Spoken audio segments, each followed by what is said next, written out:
Hey, good morning, everybody. I don't know who's if Steve's going to be on later on today, but they're going to let me get started. And so, first of all, we're going to bring a great update on what's going on in Russia, China, and Ukraine.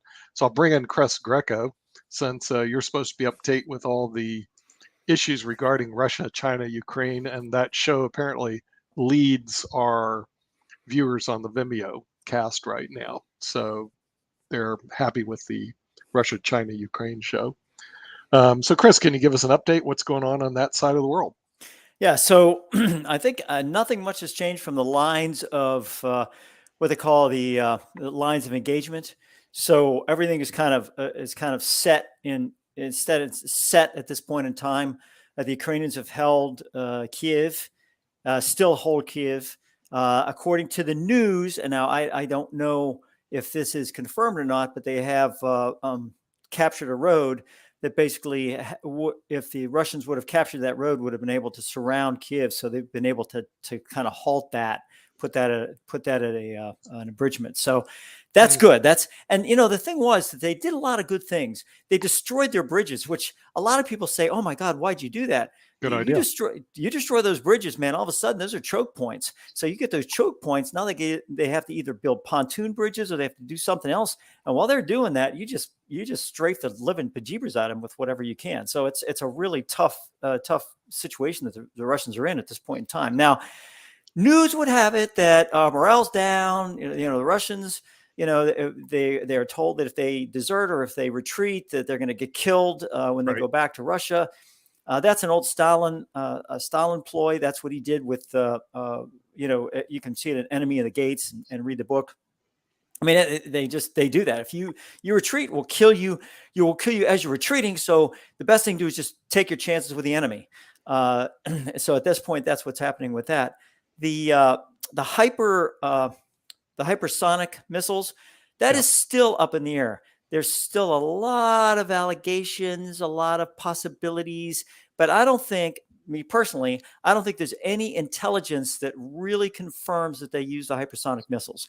I Right. think that they were cruise missiles, and I think they were launched either from the sea, because you could launch them from ships in the Black Sea, or they were launched from mobile areas, or even from air, either inside Russia or inside Russian-held territories, or Belarus.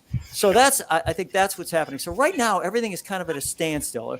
I think once these lines are drawn, I think it's not going to be trench warfare, but I think what's going to happen is the Russians, once you start taking a hardened position, it's going to be very difficult for the Russians to break through that. They're going to have to start indiscriminate bombing. And I think they've already started that. It's called a war of attrition.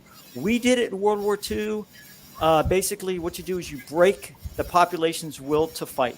And you break it by destroying everything, including and making sure that they have no electricity, no heat, no food, nothing. It's like a siege type mentality. So I think the Russians are in that mode right now where they're just saying, look, we're just going to destroy everything if they don't give up. Zelensky has already come forward and said, look, we need more help, but we've already told them we're not going to join NATO.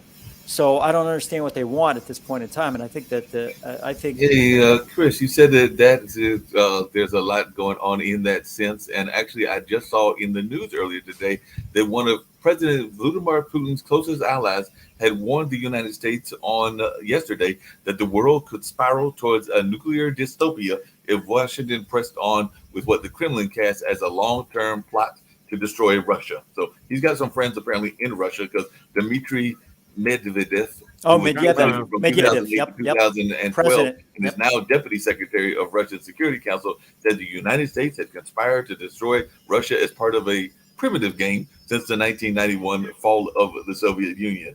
It means Russia must be humiliated, limited, shattered, divided, and destroyed, he said in a 550-word statement. So apparently, even though we've said we do not want the collapse of Russia, and it is our own interests are best served by a prosperous, stable, and open Russia, that's what this particular person is saying. And I Oh, think he said it sure. on one of those networks and all of that. So, to one of your favorite points, Nick, I love the way that media, and we talk about our media and also other people's media as well, love to take an issue and run with it because apparently there was a senator, I believe from Missouri or some one of them other areas, and he made a statement that was about loving. Loving was a comment about interracial relationships. So they were asking him about some different issues with the whole Supreme Court justice and Roe versus Wade, and they asked him whether he would be in favor of the states being in charge of things like interracial relationships and also marital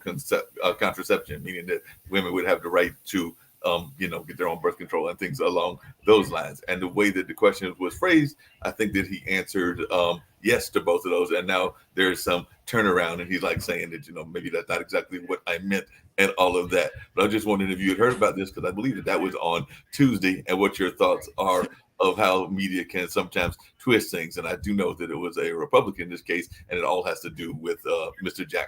Jackson's confirmation hearings and all along those lines. But yeah, there are some people that apparently want more state rights, and therefore they're saying, hey, let's go back. And some people are saying that this is a whole rollback to the early days before civil rights of loving wasn't cool. So if you want to live in Mississippi and be against interracial relationships, that would be cool. Not sure how I feel about that, as I have definitely dated the rainbow and all of that, being a single man and all along those lines. So I'm not sure how I personally would feel about that, but I just wanted to see your thoughts about this and how the media is handling these things. Well, as you know, the media always tells the truth, Mark. In other words, the thing is that's the reason. That's the reason we're here, is to let people know what's really going on and share the truth with everybody. So obviously, that's our mission, is to. I think even Russia, they have one source of news because they always want the truth. It's called Pravda or something like that. Pravda, which means truth in Russian. Truth, right? Okay, so let's see. The Russians decided they didn't want to hear anything except the truth, and so they tell their people what's really going on. So let me tell you what's really going on. The United States is out to destroy Russia. They're going to make Ukraine a NATO country and put bombs in there. Let's see what else we're going to do. We're an evil empire because, look, we attacked Iraq and Vietnam. Let's see what else is going on. China supports us because they know that we're a great nation. We're Russia, of course. And by the way, it's not a war. It's just a special operation to get rid of all the Nazis, including Zelensky, who's definitely a Nazi. And he's Jewish, and because he's Jewish, he's a Jewish Nazi. Okay, and so the thing is, what you have to understand is that this is their idea of what they call the truth, and by the way, they're really scared of America invading, and so because of that fear, they have the right to invade Ukraine. So with that, they have garnered support of 86%. At least the data I'm getting, of the population of Russia say, oh, yeah, you're right. We can't have missiles in all these places aimed at Russia because we know deep down inside the evil empire, which is the United States of America's ambition, is to take over the world. Look what they did in Afghanistan. They took it over, didn't they? Right? And we're still there, aren't we? Okay. Look at Vietnam. We took it and we're still there, right? Of course. Iraq, we're still there too, right?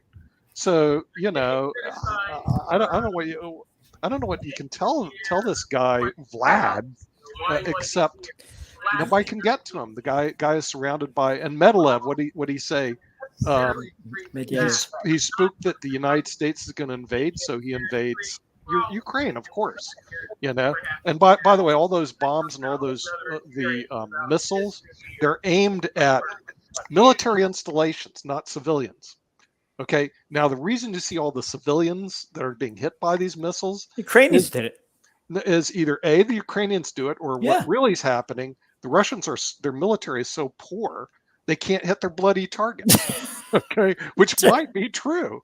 Hit the building. Yes. We need to hit the military installations. Boom, we hit an apartment complex. Close enough. Close enough. I mean, you got some incredibly stupid people in Moscow who, I don't know what Kool-Aid they were drinking. Maybe it's the coronavirus. They spent 2 years huddling in the, what do they call it, the spires of the Kremlin. And then all of a sudden they created their own version of paranoia.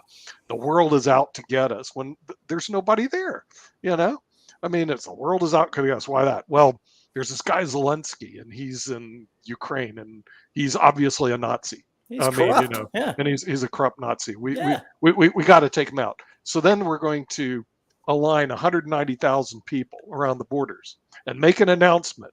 We're not going to invade Ukraine. Now, here's something that was really brilliant. This is where I have to give Chris Greco some credit. Not much. Never want to give somebody too much. Give him tiny credit. He actually called the invasion prior to the invasion when everybody else was saying that, no, he's not going to invade. The threat's worse than the execution, et cetera, et cetera. Okay, but Chris on this show actually said he's going to invade. How now, unlucky is me. This tells me something about Chris because we haven't known him for too long. Number one, he may be in Russian operative. Okay. Now you'll see it says Lieutenant Not Colonel me, comrade. Lieutenant Colonel retired. But we know that the Russians have infiltrated the U.S. military. And so Chris may be a Russian operative and something that we have to really be concerned about. Number two, he has access to the military intelligence of Russia. Somehow, some way, there's a leak, Vlad. There's a leak, Vlad, and it's going to Chris Greco here on our channel. Okay, now with that, since we were talking about this stuff, we have been banned by Russian media. I keep sending this to Russian news, U.S.-Russian relationships. Wow, they don't want to talk to us and all this other stuff. And it might be because Chris called the war correctly. He said they're going to invade Ukraine when everybody else, including Vlad was saying, we're not here to invade. We're just, trying to do a little peacekeeping operation here. The 190,000 soldiers are there, but they're not going to go in. So, Chris, I'm going to give you an opportunity to come clean now on this channel. Can you admit to everybody here on this channel you have access to secret information in Russia? I can neither confirm nor deny. I'm sorry. I can neither confirm nor deny that I ever, did whatever. Mm-hmm. I wanted to ask Sasha real quick. Sasha, remember the story of Vlad the Impaler? Remember the story, the original Dracula? The guy would just basically kill anybody and basically impale them if they committed any crime against the country type thing. I think Putin, we ought to call him Vlad the Inhaler, because I think the guy has inhaled way too much of the funny juice, to be able to do anything from the standpoint of being able to run a country or run an army or do anything of that area. I think this guy is just right now he's in a bunker sitting there, whatever, drinking his own vodka. What do you think? I wouldn't envy Vlad these days a lot, really. That's what's going on. His days are counted. It's just a matter of whether it's going to be 3 days from now or 12 days from now. It just doesn't matter. He's out. He's gone. Now, Ukrainians are developing very interesting tactics. Their lack equipment, and for example, tanks are in a great demand. Especially even Russian tanks, they're not so bad. And how much do you think cost a tank? Let's say a Russian tank, even. A Russian tank at current cost? You mean at Russian ruble? Probably like a gazillion. But for American dollars, it probably costs about 1.5-2 million, maybe $3 million. Yeah, should be probably there.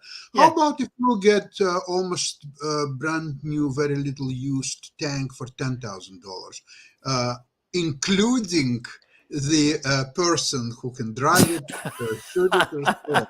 That's so right. Made very interesting proposals. They proposed, okay, if you drive in tank in a good condition, you will be given a safety. You will be paid $10,000. They already got the lineup of tanks. Russian soldier who's going to be killed anyway in a day or two. Sure. Here, he has a chance to be alive and have $10,000. What a deal! I know. It's No a kidding. win-win proposition. They're getting tank in a good condition. Yeah. It's not like you have to assemble it and work on it. No, you take the tank and it goes into battle right away. You don't spend even 10 minutes on that. $10,000. Yes, it will be paid once Ukraine will be victorious in a war. It's Yeah. not going Yeah. to be paid right there, right on the spot. It will be Well, paid later. I'll tell you. I'll tell you something, Sasha.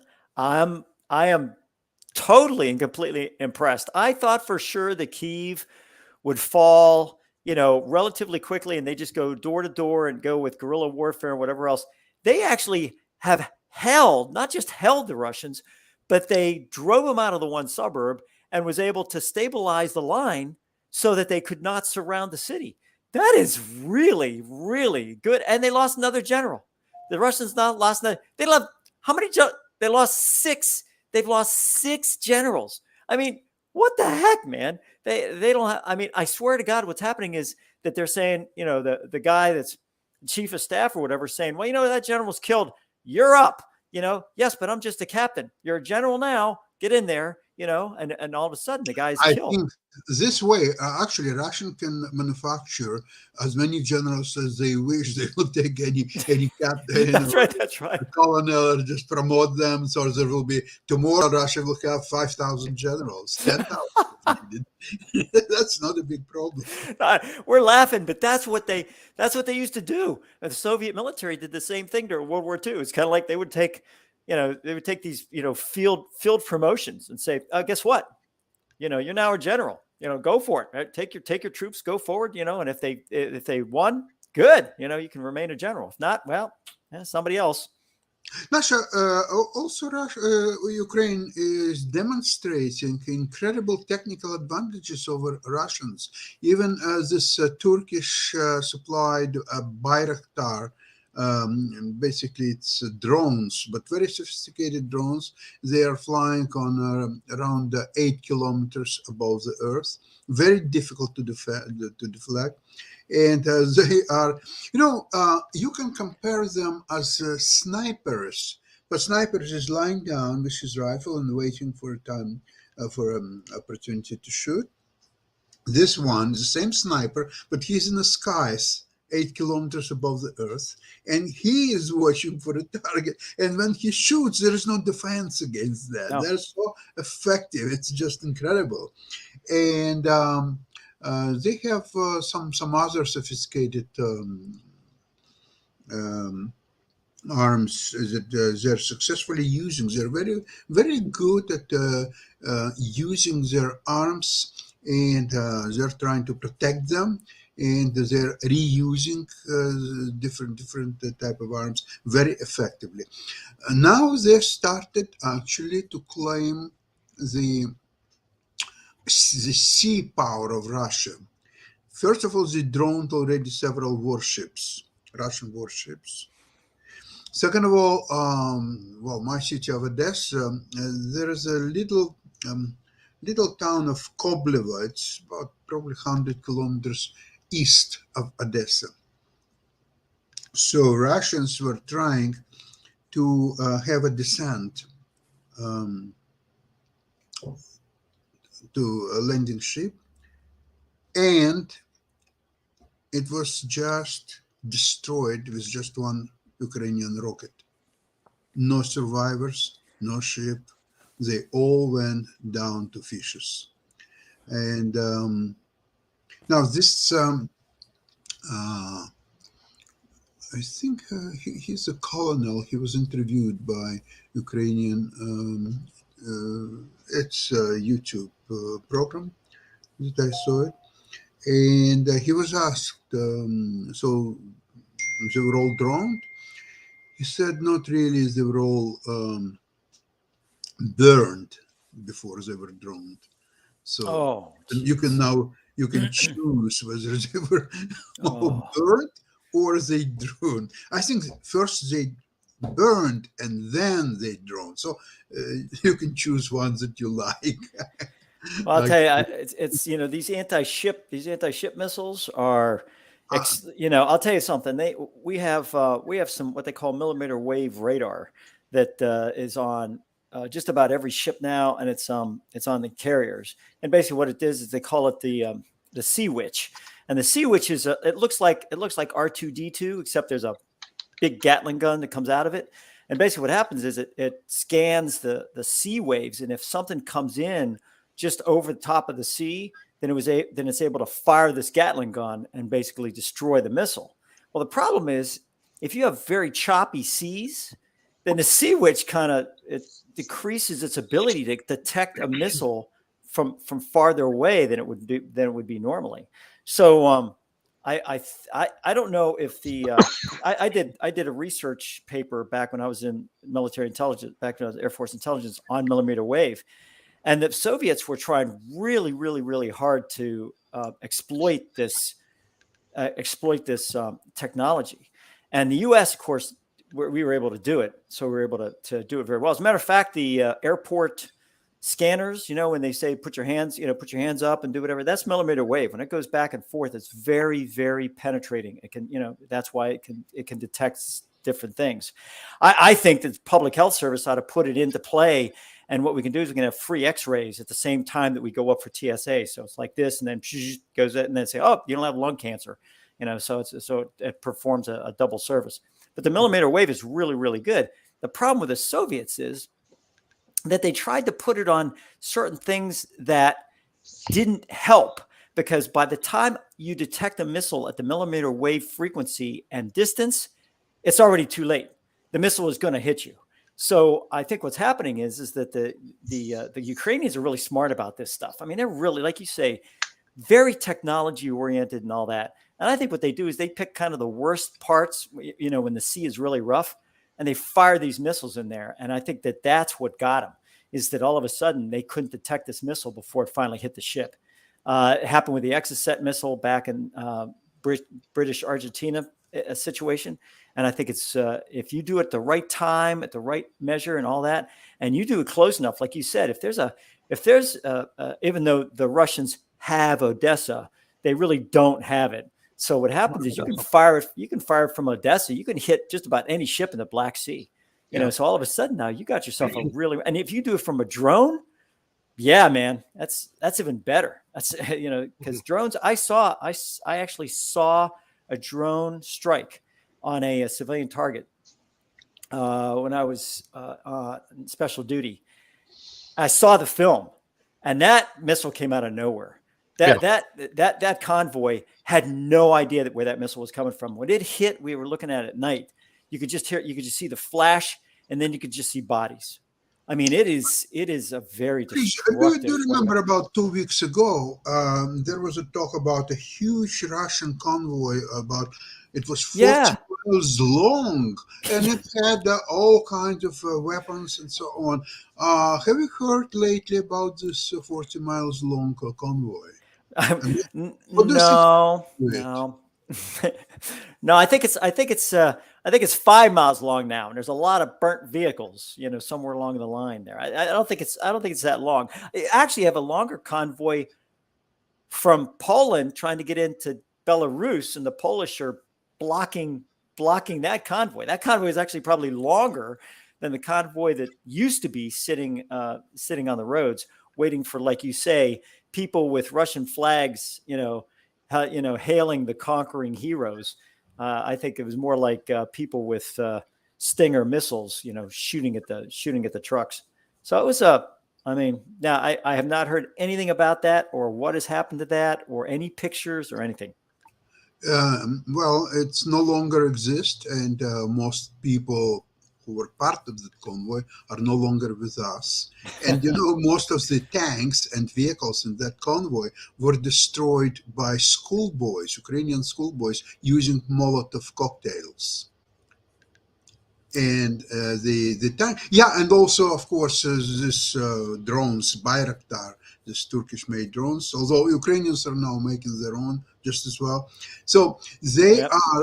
are so precise, and the most vulnerable place in a tank is actually the roof over this ruling platform. And once it hit, everything in tanks, inside the tank, everything burns. Everything. There is no people alive. You can't even help them to survive because they're being killed instantly because of the heat. It's heat. They're just being burned. So it's like you can compare it to some kind of a barbecue with a very strong power in it, and sometimes your meat getting burned, which is not so good. But there, there's no way to regulate the level of heat once this missile hit the tank. You know what's interesting to me, Sasha, and this is Yep. just throwing this out there. When the Iranians were fighting the Iraqis, and when Hezbollah and all that, the Russians were providing these proxy type, hey, provide some arms to you and all that stuff. I don't see Iran coming forward to help the Russians at all. Like, oh, we'll provide you with some people, or we'll provide you with this, or we'll provide you. I don't see Iran doing much of anything except sitting there. They might be providing them a little bit of oil, but I don't see Iran getting involved in this thing at all. Just kind of sitting back and having a good old time. Same with North Korea. North Korea is just firing off their ICBMs. They don't seem to be doing much of anything from the standpoint of helping anybody at this area, just themselves. And the Chinese,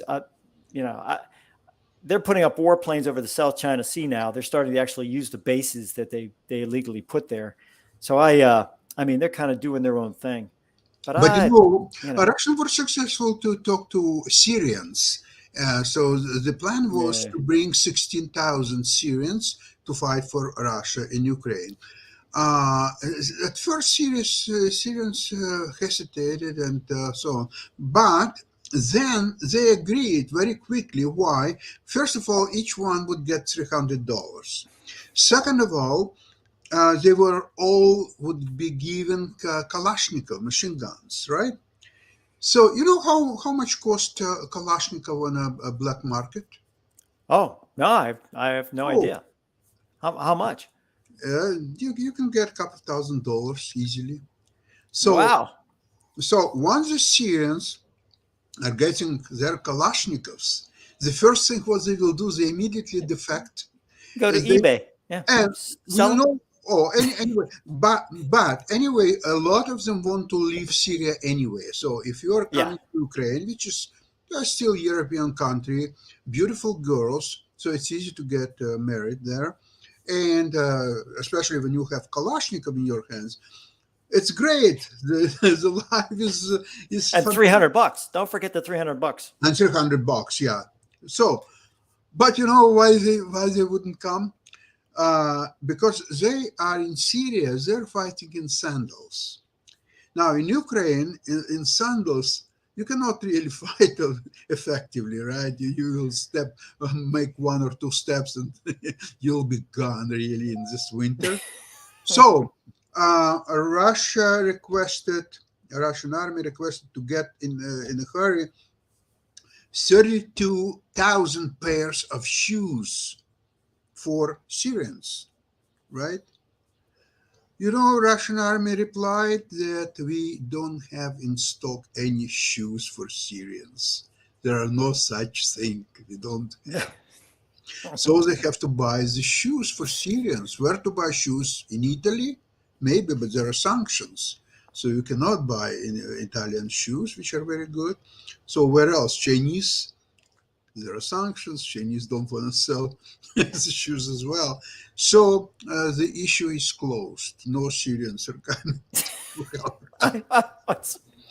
Well, it probably have a lot of plastic bags. Just put those over top of the feet, with a little bit of Vaseline. You got yourself, Hey half Chris, decent, hey Chris, I had a quick question for you. Is that the same $300 that people say we can't find in order to survive on a daily basis? Because I know that that's been a No, question about that's in the the United U.S. Oh States. yeah, it's the United In the United States. States, the Yeah. average So, person can well, get hey, 400 you bucks. know, if you're, Right. So is that the same 300, $400 that we can't get and yeah, all of that? Yeah, yeah, but Putin has it. But the thing is, then you have to have shoes to be able to march into Ukraine, or and walk. so Period. You or know, walk. Or and walk Period. in order Yeah. to you know, get them. Yeah. and then you have I did have a quick question for you, Chris, because I did see that we had some very sad news. I mean, it was expected and everything, but I think that you may have worked with this person as well. So, the former Matt, Secretary of State, Madeline Madeleine Albright. Albright, died from cancer, and I'd love to hear your thoughts about this woman that was the first woman to hold the position, serving under Clinton from 97 into 2001. So I'm thinking that she was in office while you were there, and she always seemed to be like a no nonsense kind of person from what I could Oh, see of her on the news. Like I said, I never had the pleasure of meeting Miss Albright, but from what I could tell, she seemed like a very no nonsense kind of person. I, But I would love to hear your thoughts about Miss Albright. so I worked on the defense side, but we had to deal with a lot of state, Department of State people, and that was it. I think Madeline Albright was absolutely fantastic. Let me tell you something.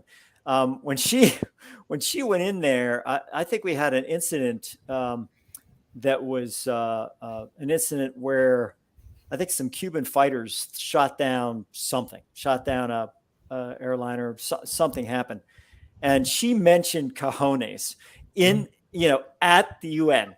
She said, and I don't understand where they think they have the cojones to do it, or something. And I thought, whoa, way to go, Madeline. And she was and let me tell you something. When Clinton was found, screwing around the freaking Oval Office, Madeleine Albright was the one who basically said, "I support my president."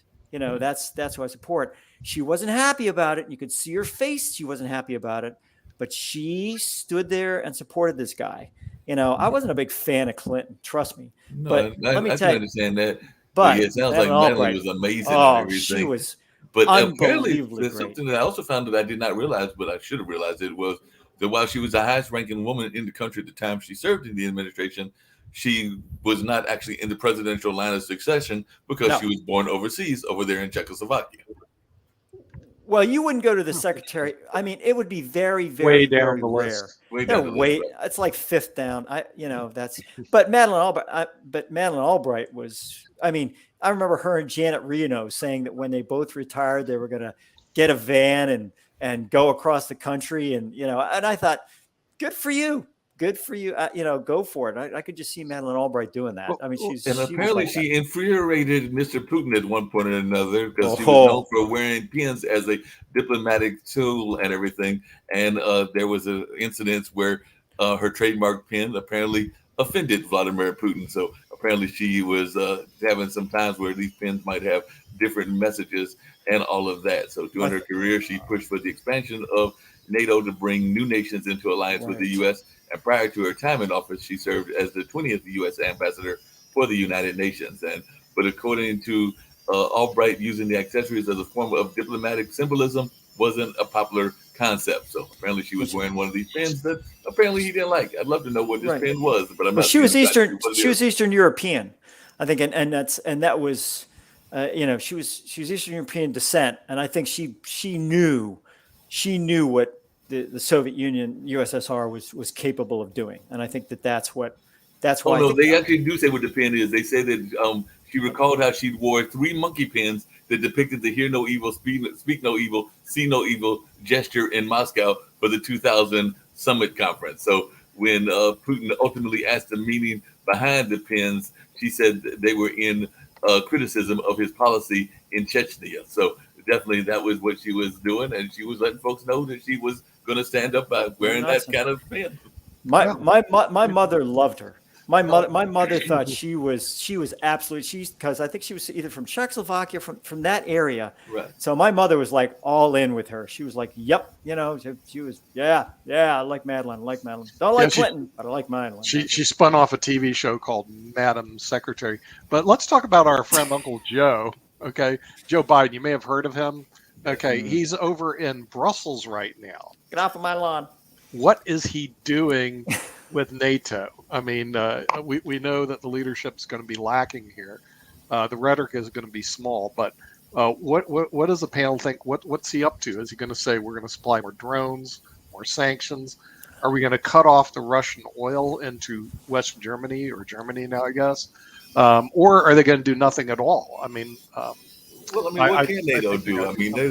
NATO, like I keep Well, asking, what kind of teeth does it have? But Biden apparently yeah, warned Russia that the Allies will defend every inch of NATO territory. So they're going yeah, to defend every inch, and the U.S. will accept 100,000 Ukrainian refugees and others fleeing Russia's invasion and yeah. provide more than 1 billion, I did say billion with a B, in new humanitarian aid. And that's what they announced earlier today. The funding will pay for Sure. food, shelter, clean water, medical supplies, and other forms of Okay. assistance. But then what's the meeting on NATO about? In other words, are they going to?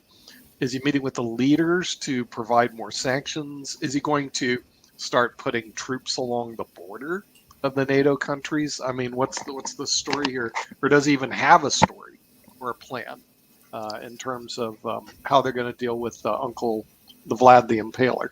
Well, like I said, there are all kinds of comments coming from NATO, and we have to figure out what they're going to do exactly. But NATO Secretary General John Stoltenberg praised those in Russia who are bravely speaking out against the war.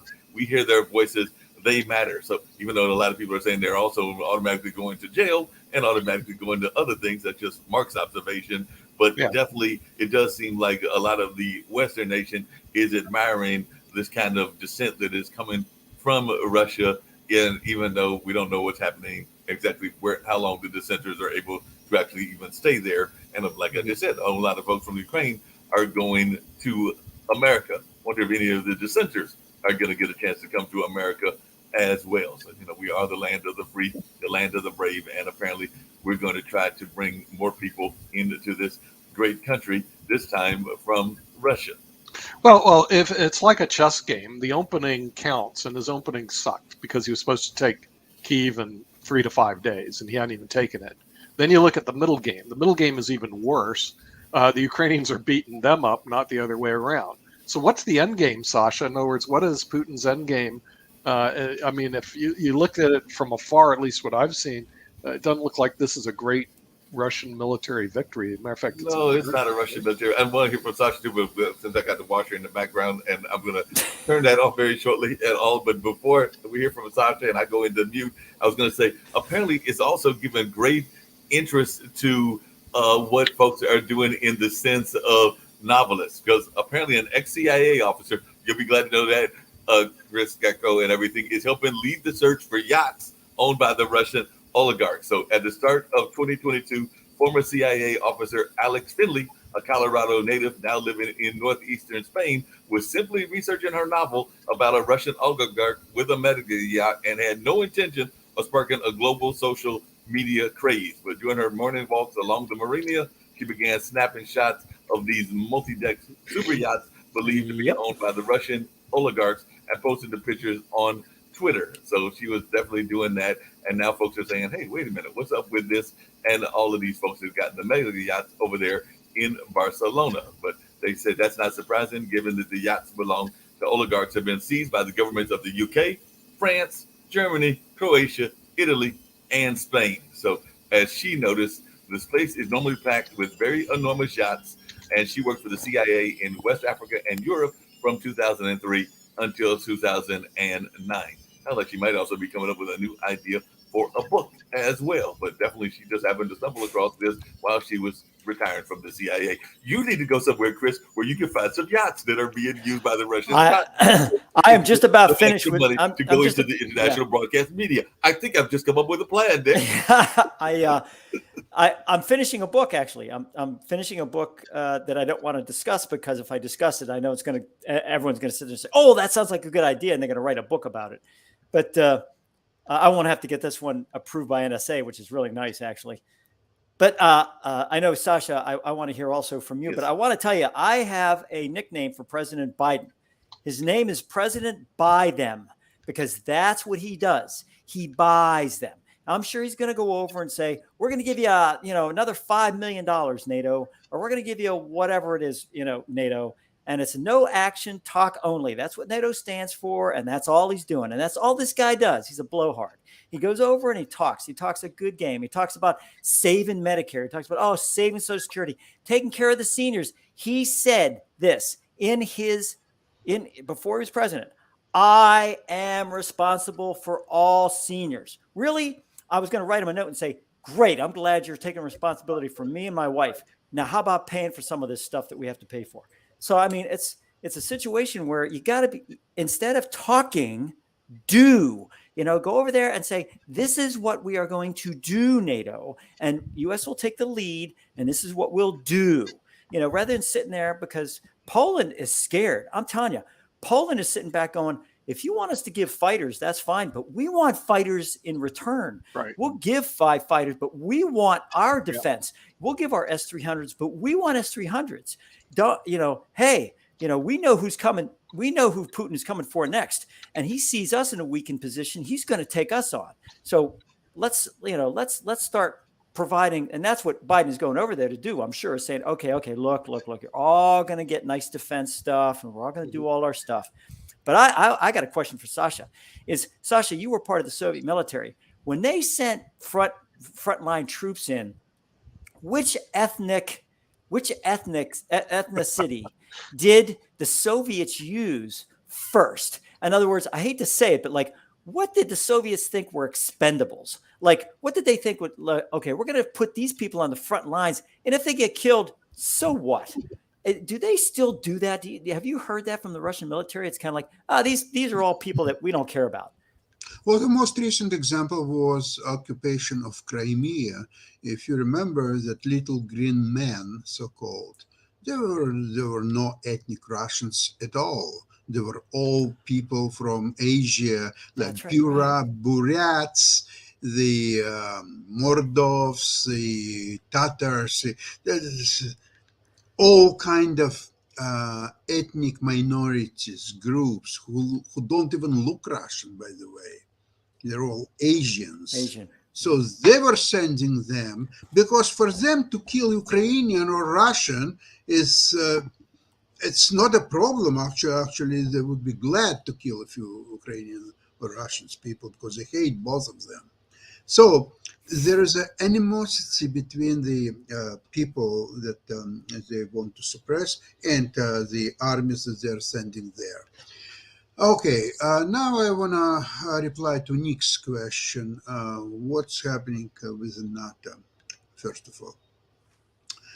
The idea of NATO was to contain Russians so they will not be able to attack and prevail in Europe. That's goal number one.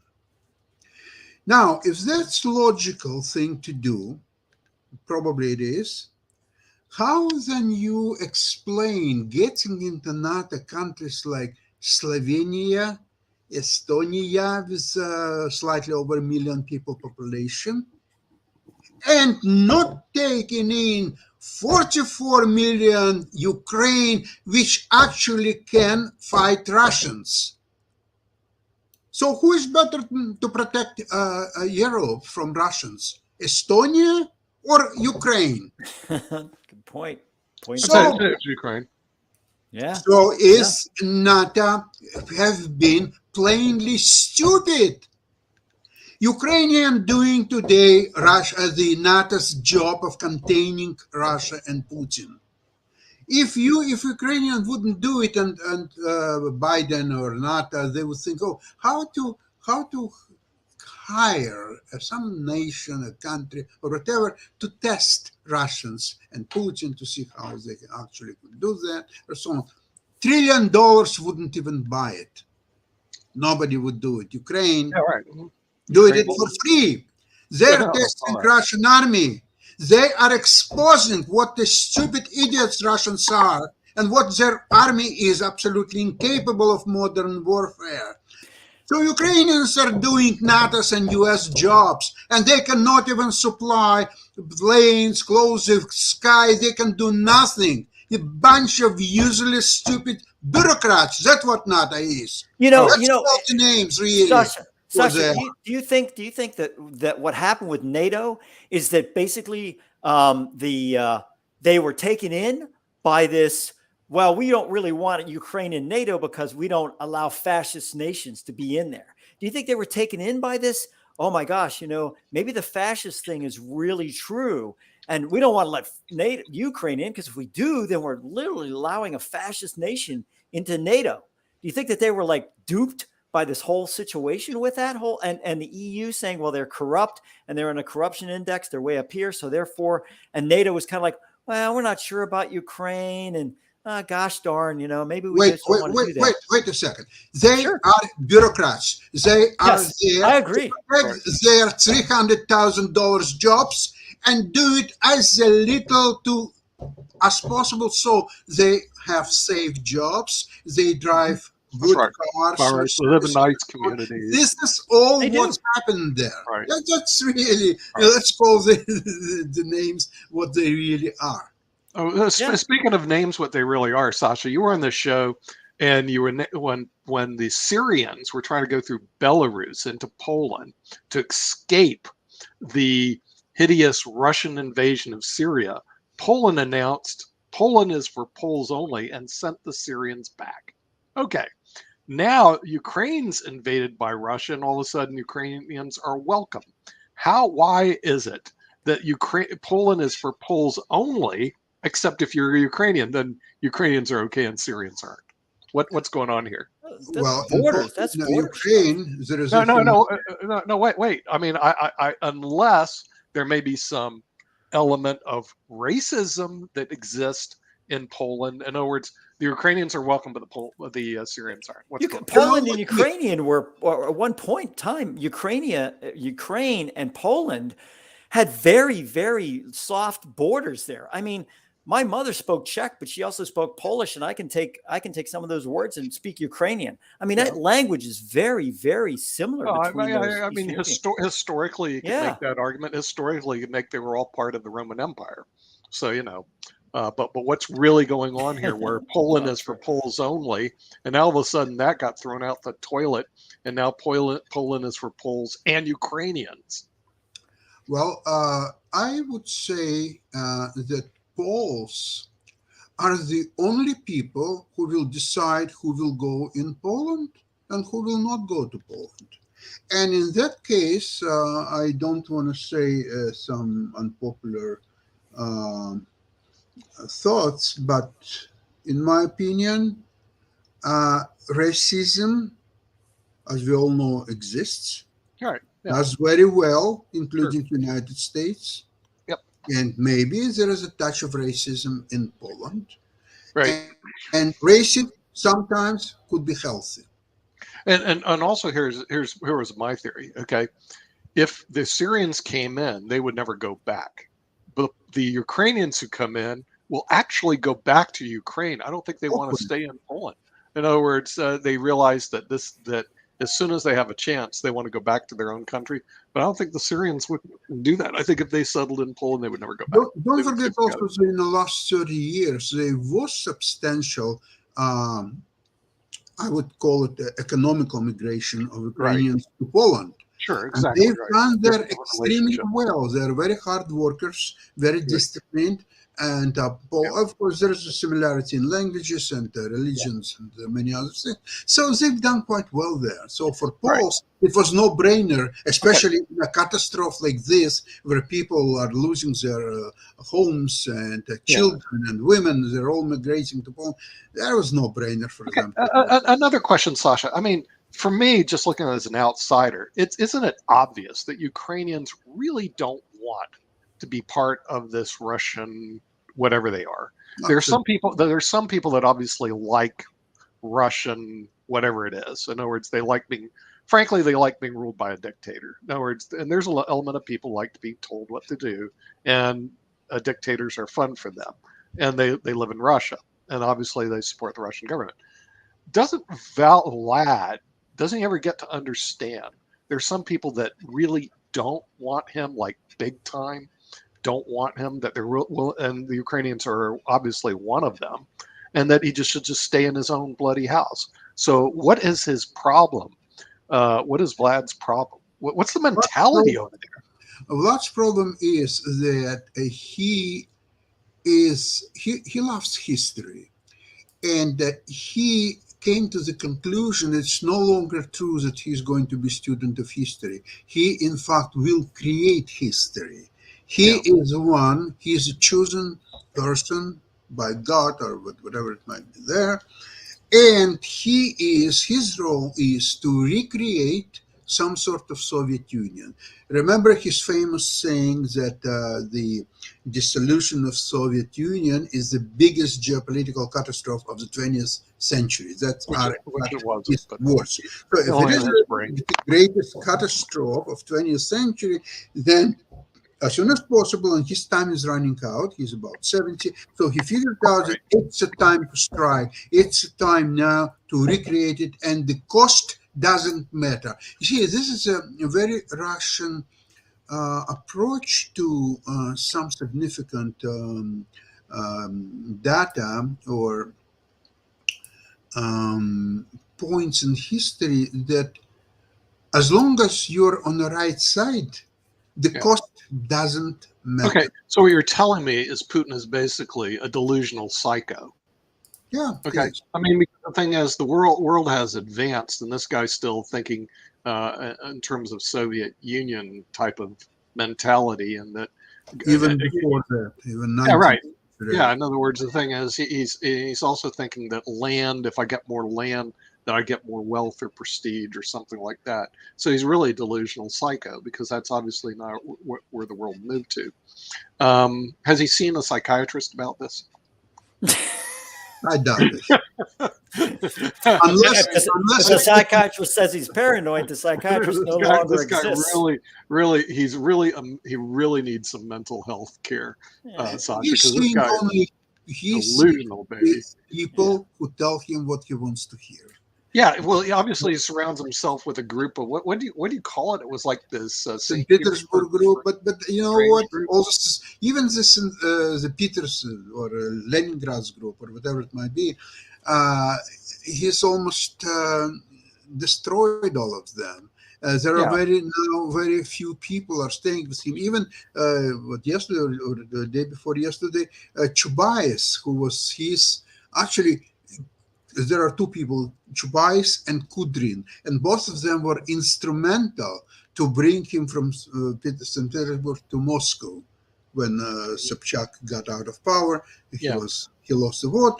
So they brought Putin. Putin was at that time, he was nothing. He was unemployed former KGB officer. That's all what he was at the time. So they brought him to Moscow and they started to push him there. And finally, he didn't need them anymore. I would say that Putin's day are counted. He's no longer can wield his authority because of this war. You know, all the authoritarian leaders are getting out as a result of the war, especially a lost war. Yeah, I think that his goal was to remove Zelensky from office because Zelensky was too much of a wildcat in terms of his brain and when it kissed the ring of Vlad. But in reality, it could be that Putin needs to be removed from office. I mean, the thing is, he's obviously not a great world leader like he thinks he is. I get a lot of respect from Xi Jinping because he at least brought his people up. In other words, financially they're doing a lot better than they were 10 years ago or 20 years ago. Has this guy any? And when I was in St. Petersburg, Russia, it seemed to be doing okay, but has this guy really made a contribution to his country? I mean, especially with his last move on the chessboard, which I think was a big blunder. You know, there's a lot of things he could do, but this was just not a good move. You know, and so maybe they need a new leader over there, somebody who's doesn't need to be in a psycho chair. It's not a blunder; it's a crime against Russia. That's what he's committed. Right. The country had a very relatively stable economy. They were getting a lot of petrodollars, so-called. Sure, 100 million a day from the United States. Can you believe that? I mean, can you imagine if somebody said, Sasha, we're going to give you 100 million a day? Okay, And and you're going to destroy that relationship? What are you? Nuts? so this oil and gas trade and metals and forest products and so on, it was so great that there was a huge spillover from this industry to many other industries. So people had relatively stable lifestyle, jobs, and so on. So Sure, right. Russia, I would say by 2013, Russia's never done, or Russian people never done so well in its history That's what I as saw. it's That was done by pretty then. excellent. Then Sure. comes 2014, this Hey, by the way, I was going to tell both of y'all, because I know we're going to wrap up and everything, but this is actually more for you, Nick. I actually had the pleasure, and I actually sent her a link today, but I'm hoping she'll come on later. But there was a young lady that dropped out of the Ivy League college. I can't remember which one. She might have been Princeton or Yale, because she realized that she could actually make more money and is actually doing quite well as a millionaire without the college education. So she actually agrees with your theory that our education system is warped and totally wrong. She actually dropped out the year before her senior year. So she literally dropped out as a senior and is doing quite well and all of that. So I did invite her on because there are quite a few people in the Clubhouse app that are actually millionaires. There's Grant Cardone and a bunch of others that are actually showing that it's easy to be a millionaire. And they actually had a topic that was right along your line. It was, is college education worth it in 2022? And the consensus was that it was not worth it at all. So I invited her on and a couple of others in that space. So hopefully they will come on shortly in the next couple of days and everything. Mark, I told Bill Gates and Mark Zuckerberg it would be the biggest mistake of their life to drop out of Harvard, and they didn't listen to me. So, what can I do? And this woman apparently dropped out as well, even though you tried to tell her to. So, like I said, she was on Clubhouse, and I did send her a link, which she was up to a very early hour in the morning because there's a thing called the million. It's got the million in the title, but these are actual millionaires. I mean, there's some others that are non-millionaires, but there are quite a few, including Nelson, who runs this thing, and he runs it kind of almost as a bully at everything because he will cuss you out and call you all kinds of names. But he is originally from Nigeria, and he is definitely running this thing, and it's got a whole lot of properties. And I want to say that he might have even dropped out. We were actually having a discussion about the merits of trade industries, and we were seeing how much truck drivers and a lot of others make in that field. And he was very supportive because he was saying that his truck drivers make a lot, his architects make a lot. And then he gave some very factual information in that sense. So I just want to share that with you. I've got truck driver clients that a bunch of them are all making low six figure incomes. More than attorneys making. See, and that's what people don't know. If you can drive a truck and get licensed, you can make like $100,000 a year. If you go to law school for 3 years, you'll make 40 to 60. But people never tell you that. They go, "Oh, the lawyer makes a lot of money," and all other stuff. And then you go, but go look at the numbers. The numbers don't say that. The numbers say the trucker, if you get a license, a class license, $100,000 a year. Lawyer 40 to 60. I mean, it's just it's just very strange. It's insane on that note and everything. But we are at the top of the hour. I was going to bring up this crazy Marilyn Monroe movie and everything, but maybe I'll bring that up on tomorrow because they finally came up with a rating. I think they said it's going to be NC-17, but we can talk a little bit more about that. We'll lighthearted news tomorrow and all along those lines. But definitely sending out some invitations to some amazing people, and hopefully they will be coming on very shortly. I'm gonna get to hang out with some amazing people in about an hour or so. So you're going to do that very shortly. So let's get on out of here. Sounds good.